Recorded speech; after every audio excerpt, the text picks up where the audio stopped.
decisions we make might be for the well-being of our city. Father, we pray for the citizens of our city, that they would benefit from the work of the staff of the city and also from the work that we do. And we pray that our city would increasingly become a place where people can enjoy living and raise their families and make a positive contribution to the well-being of our community. We pray this in Jesus' name. Amen. Thank you, Councillor Betts. Before we begin, we'll acknowledge that we are meeting on the traditional lands of the Whadjuk Noongar people and pay our respects to their elders, both past and present. It is now 7 p.m. and declare the meeting open. There is no announcement of visitors. I will just read the disclaimer. Members of the public are cautioned against taking any action on council decisions on items in which they may have an interest until such time as they've seen a copy of the minutes of the meeting or have been advised in writing by city staff.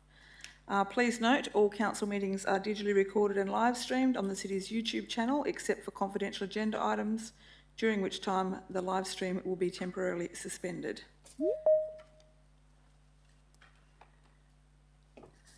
Record of attendance. We have a couple of apologies this evening.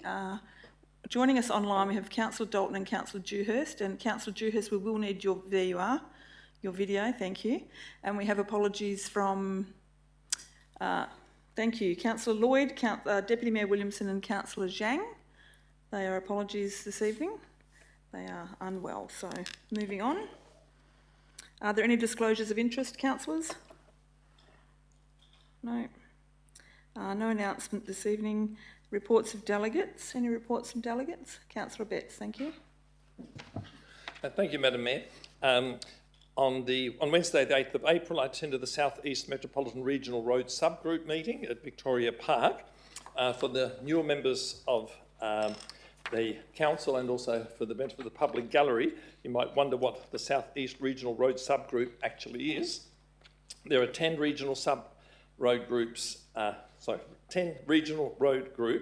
in Western Australia, established under the State Road Funds to Local Government Agreement, which is overseen by State Advisory Committee, and the regional road groups make recommendations to the State Advisory Committee regarding the annual local government roads program for their region and any other relevant issues. The Minister then has final say as to what is actually funded. The regional road groups are comprised of elected representatives from each local government within the road group, and the South East one is the one that the City of Gosnells is part of.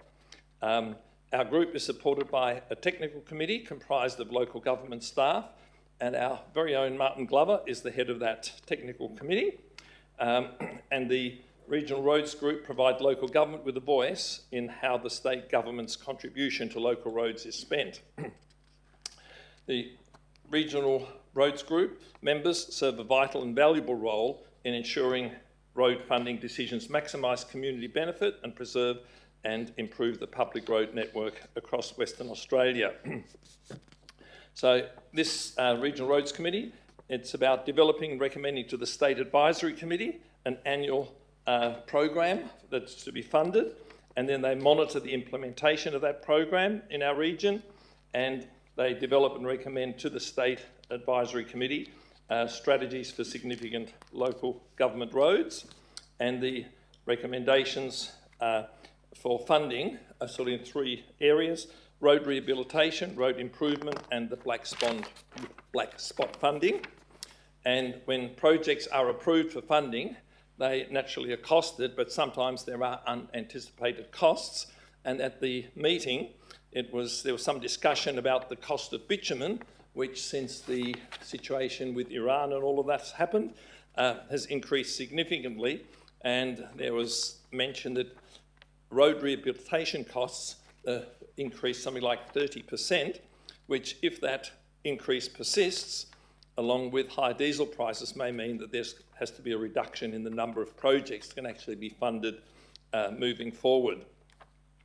Our regional road group meets twice a year, and as Martin Glover is moving towards retirement, the chair of the regional road group, Mayor Karen Vernon, she gave a little speech extolling the virtues of our director. and thanking him for his leadership role in the Technical Officers Group, and presented him with I'm not sure it was a nice bottle of wine. Well, it was a bottle of wine anyway, so you can tell us later whether it was nice or not. And just as a bit of a fun fact that may be of interest to you, 20% of what you pay for your car registration fee, not the compulsory third party, but the rego part, 20% of what the state collects goes to the state road funding, and that's what actually these committees spend on roads in our local area, just in case you're wondering where the money comes from. Thank you. Thank you, Councillor Betts. Any other reports of delegates? Councillor Sislak, thank you. Thank you, Madam Mayor. On Thursday, the 2nd of April, Councillor Zhang and I attended the History and Heritage Advisory Group. Just a few snippets I'd like to pull out of the meeting. Firstly, the new Community History Officer will investigate the time capsule that's in Pioneer Park. The Heritage Council of West Australians Regional Heritage Conference will be held in Northam on the 7th and the 8th of May. Our Heritage Coordinator will present the city's Weaving Diversity project. The Weaving Diversity into City of Gosnells Heritage is a collection of migrant stories. It is still in progress. Residents of the city's migrant communities who are interested in sharing their migration stories are being asked to contact the city via a survey, and that is still available now. An Anzac Day display has been developed for the Civic Centre foyer, and a small pop-up will also be installed at the museum for the citizenship ceremony held tomorrow, which I cannot wait to see. Maddington Central Shopping Centre and the city are collaborating and activating a vacant shop in the centre during the Australian Heritage Festival. The museum will have a small exhibition of interpretive panels and objects at the centre from the 20th of April to the 14th of May. I just also wanted to add that Maddington Central have put on their socials that if any residents have any family photos of the Maddington area sitting in a shoebox or a drawer in their house, to bring them down and have them digitalised for free, which is amazing. The museum's Excellent Adventures event for Saturday the 4th of April had 40 families already registered to attend. That's an amazing activation of this space, and that was only on the 2nd of April that number was 40. I can't wait to hear what the final numbers were. Mr. Doug Corker, who is a member of the Heritage Group as well, wrote a book on the history of baseball in WA called Play Ball. It has been published and launched, but I'll leave Mr. Corker to come speak about that. And then lastly, I just want to bring to attention a Facebook post by the museum about Ernest Baxter. It had 11,481 views. So I've just got a little picture here. Ernest Baxter's fig tree is back home in Gosnells. Ernest Baxter raised his family in Mills Road, Gosnells in the 1900s and then moved to Perrydjory to farm wheat and sheep. When he retired from the farm, Ernest returned to Gosnells, living in Wheatley Street. He was a keen gardener and had a large vegetable garden. Ernest Baxter was Lucy Wilkinson's father. Lucy and her husband Val raised their 3 boys, Neil, Steve and Don, at their orchard on Homestead Road. That house is known as the City of Gosnells Museum at Wilkinson Homestead. Ernest gave a cutting from the fig tree in his Wheatley Street yard to his grandson Don. His other grandson Steve has now propagated cuttings from Don's tree and recently delivered one into the museum's care. Once the weather cools down a little, the tree will be planted in the museum's ground and cared for by the city and the Museum of Perth Garden Crew, which is a wonderful addition to the homestead. So, just a little picture for everyone to see. It's on Facebook. And that's all from me. Thank you very much, Councillor Sislak. Okay, that brings us to the ends of reports. We'll now move on to question time and reports and public statements, and there are none tonight, so we will continue to move on to the confirmation of the minutes. Can I get a mover for that, please? Thank you, Councillor Islam, and seconded by Councillor Singh. Are there any questions on the minutes, councillors? No? If you could cast your vote on those by raising your hand. Thank you. That has been carried. We'll now move on to the receiving of petitions and presentations. There is one on the list here, which is 8.1. Can I get a mover for that, please? Councillor Mason, you're happy to move that. And a seconder? Thank you, Councillor Malik. Thank you. Councillor Mason. So a petition was received by Ariel Martino on the 29th of January 2026, containing 11 signatures. The petition states the current road conditions and driver behaviour are no longer suitable for a residential area with families and pedestrians. We request that traffic calming devices such as speed bumps or similar are installed along Clontarf, Terrace, Vale to help reduce the risk of accidents and restore to a safer environment for the community. We as councillors have received a copy of that petition through the agenda. In dealing with this petition, I move that the petition be received and a report be prepared for council. You're happy to second that, aren't you, Councillor Sajad? Yes? The seconder? Yes, thank you. Councillors, have you cast your vote on receiving that and a report being prepared for council? Thank you. Thank you. That has been carried. Are there any other petitions or presentations, councillors? No, thank you. Any applications for leave of absence? Nope. You've got one, have you, Councillor Adams? No, not yet. No. No questions of which due notice has been given, so we'll move on to the reports. The first one is 13.1, and it is the Chief Executive Office report on 13.1.1, the sale of lot 602 Rennison Street, Beckenham. Can I get a mover? Councillor Betts to move that, and seconded by Councillor Dalton. Thank you. Councillor Betts, would you like to speak to this item? Thank you, Madam Mayor. For the benefit of those in the gallery and those watching, it's about a sale of a block of land that is very, very narrow. It's only about 5 metres wide, which we're not quite sure how the city came to own it, but the city does own it freehold, and it really is of no great use to the city in any way, shape or form. And so it's being offered for sale, and I speak in favour of the staff recommendation to sell it, even though per square metre it's only about, what the people are offering is only about a quarter of the square metre value of a normal kind of block.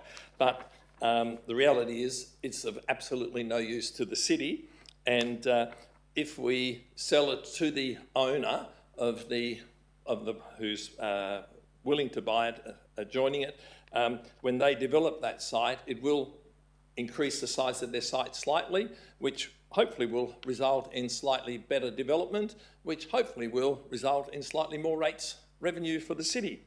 And the purchaser will be paying all the fees, and the price that they're willing to pay is $25,000, which is not a lot for land in that area per square metre. But the reality is no one else wants to buy it. It's only of use to either side of that patch, and the person on the one side says they're not interested. This person is willing to purchase it for $25,000, and if we were to retain it, and in the hope we might get some more later, the reality is if we get $25,000 and if we were to put that in the bank at 5% interest, that would actually generate $1,250 a year. So hanging on to it, unless we actually get $1,250 more for every year that we hold on to it, we're actually behind. So I strongly encourage my fellow councillors to support the staff recommendation. Thank you, Councillor Betts. Seconder, who was the seconder? Oh, Councillor Dalton. Would you like to speak to the item, Councillor Dalton? No? Would anybody else like to speak to this item? Councillor Mason, thank you. I just have a question. Yes. I didn't think of it before, but if we were to sell this lot, it would remain as an individual lot. Does that become rateable? Good question, and Mr CEO will respond from that. Madam Mayor, as an individual lot in private ownership, technically it would become rateable. Yes, there will be there'll be rates, but we're not arguing for it to be amalgamated, are we? It would be the owner. It would be in the owner's interest to amalgamate it, I would have thought. Thank you. Any other questions or debate on this item? Councillor Islam, thank you. Thank you, Madam Mayor. I have a foreshadow motion. So I, Councillor Saiful Islam, propose the following: that Council does not support the sale of lot 602 Rennison Street, Beckenham, for the following reasons. It is considered inappropriate to sell land at an amount significantly below market value. There is no cost to maintain the land in the city's ownership. Therefore, I believe the city should hold on to the land at this time. Thank you. You're seeking a seconder? It's a foreshadowed, yes, of course.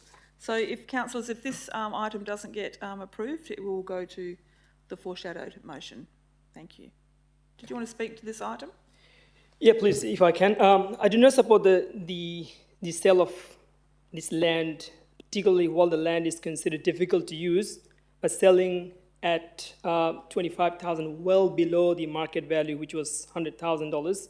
That does not represent a good value for the community.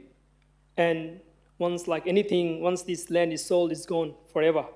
And we lose the future strategic use, including potential road widening or public space or other community benefits. There is also only one interested buyer, which limits the competition and raises concern about whether the city is achieving a fair and transparent outcome. Even if the land has limited current use, it may have future value as the area grows and develops. So as a custodian of public assets, we must ensure the decisions are in long-term interest of the community, not just short-term convenience. So if we sell the land today, for example, we get $25,000, and then surely the money will be spent. Money will not be saved in a term deposit, which will generate 5% interest. But therefore, I believe the council should reconsider this proposal and explore alternative options before selling it at significantly below market value. So I request all my fellow councillors to support this motion. Thank you.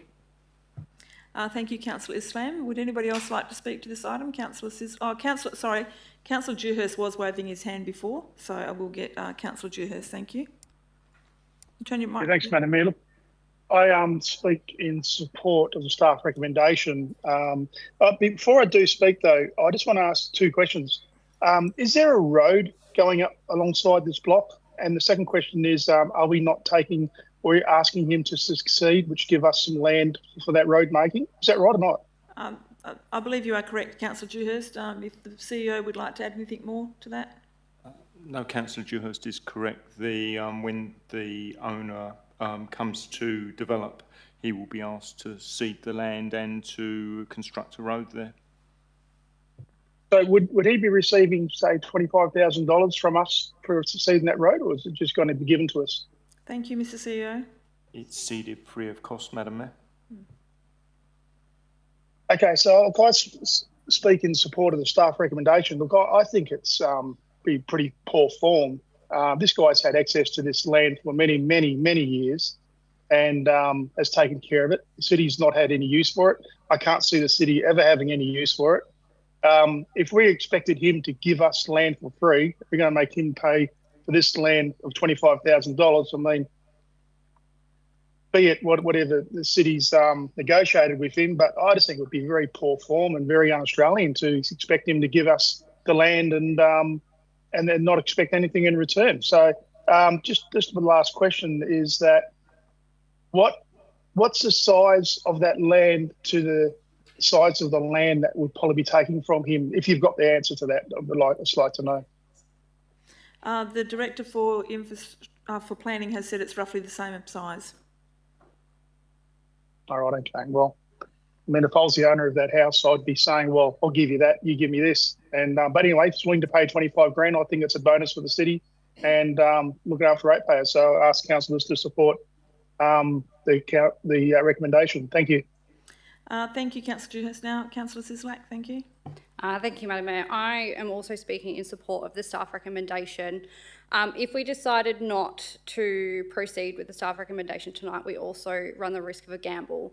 That gamble would be either side of this piece of land that the property owners could develop, and then none of them want to buy this piece of land, and the city just has this lone island in the middle of Rennison Street. So just jumping onto the back of what Councillor Abbott's and what Councillor Dewhurst has said, let's go with the staff recommendation. It's too much of a gamble. Thank you, Councillor Sislak. Is there any further debate on this? I'll just, I'm going to speak in support of the officer's recommendation as well, and I had similar concerns to Councillor Islam initially, and I made all the phone calls to find out if the landowner gets this piece of land, will he be able to have any benefit in today's zoning of that land, and he won't. It won't change. You won't get 5 lots out of it if he gets his 228 square metres. So currently, right now, I agree that 25,000 is probably minimal, but if you can't put it to open market, there's only 2 people that are interested in it. So I'm not particularly concerned about the fact that he has to cede land, because that will be a benefit for him when he develops anyway. So that's not on my radar. It's just the fact that we are able to get the 25,000 for it right now, and I believe that we can move it on. As far as then, that's not the city's responsibility for that small snippet of land. So I'll be supporting the officer's recommendation as well. Any further debate or questions? Otherwise, Councillor Betts will be closing the debate.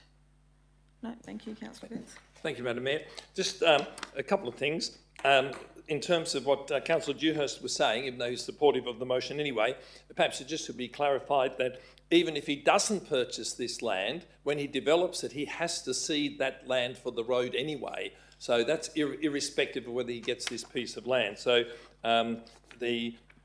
because he's developing, he has to cede the land. So that's kind of a non-issue.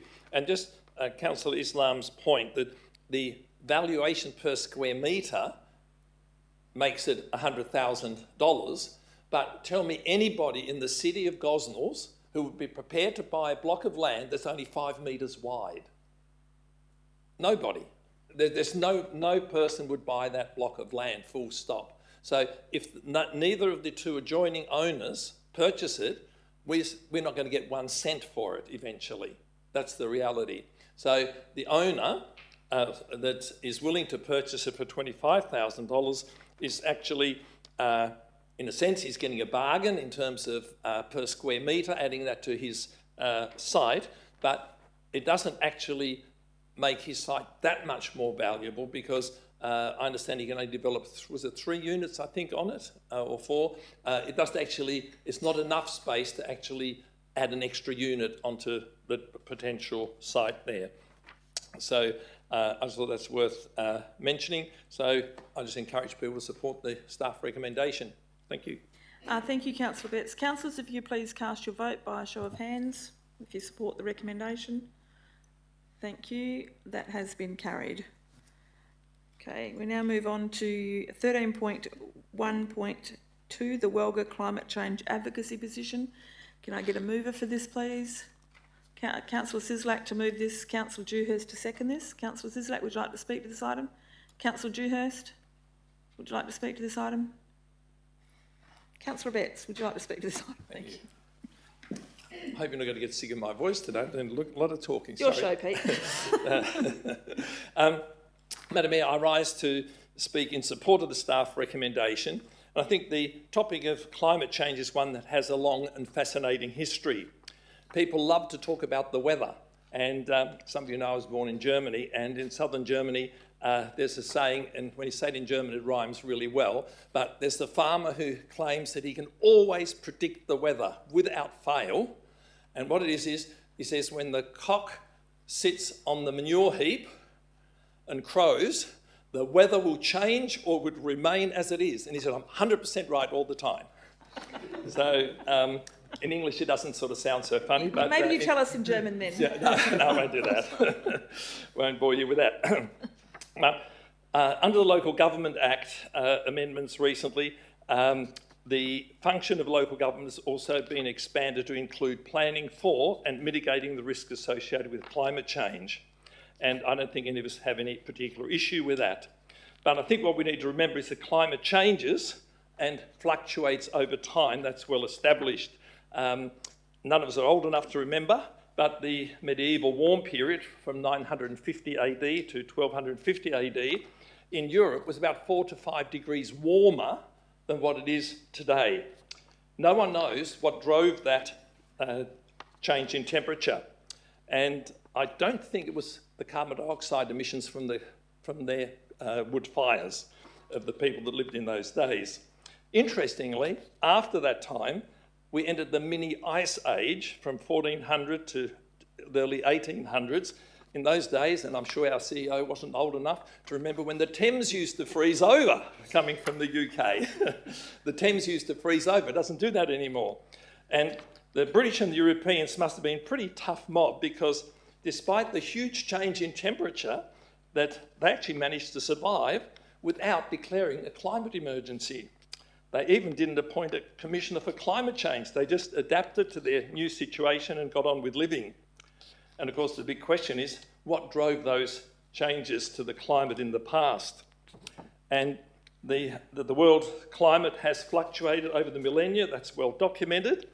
Now, we're asked to comment on the advocacy position of WALGA, and that's just the last couple of paragraphs in the document that was was the appendix to that item.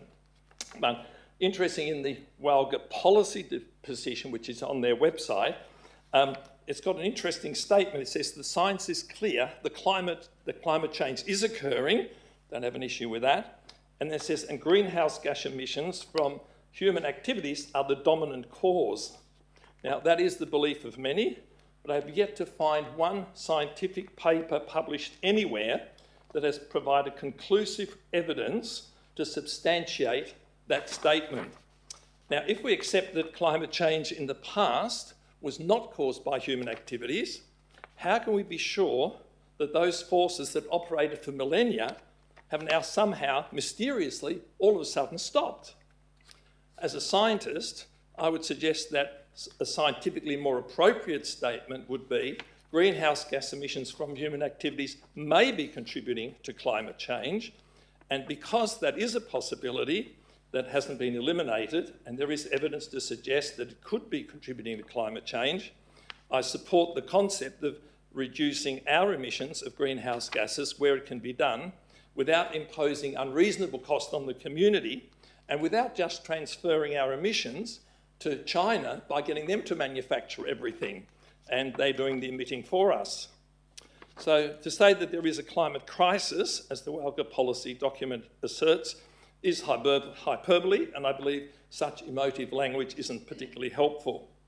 And I'm thankful that the advocacy position that we're asked to provide feedback on to WALGA is a much more measured statement. And I understand, Madam Mayor, you had some input into that statement, so congratulations. So the staff recommendation is that we request an additional clause to point number 2, namely that our council wants to see added to the advocacy position that the local government sector be consulted about any mandatory climate-related disclosures that might be imposed on local government. Any kind of disclosure requirements, they just add cost to the running of a local government. And so if the state or federal government were to impose such mandatory reporting on local governments, we want to be able to ensure that at least we have input to minimise any costs associated with that. So all of that is a long way of saying I encourage my fellow councillors to support the staff recommendation. Thank you.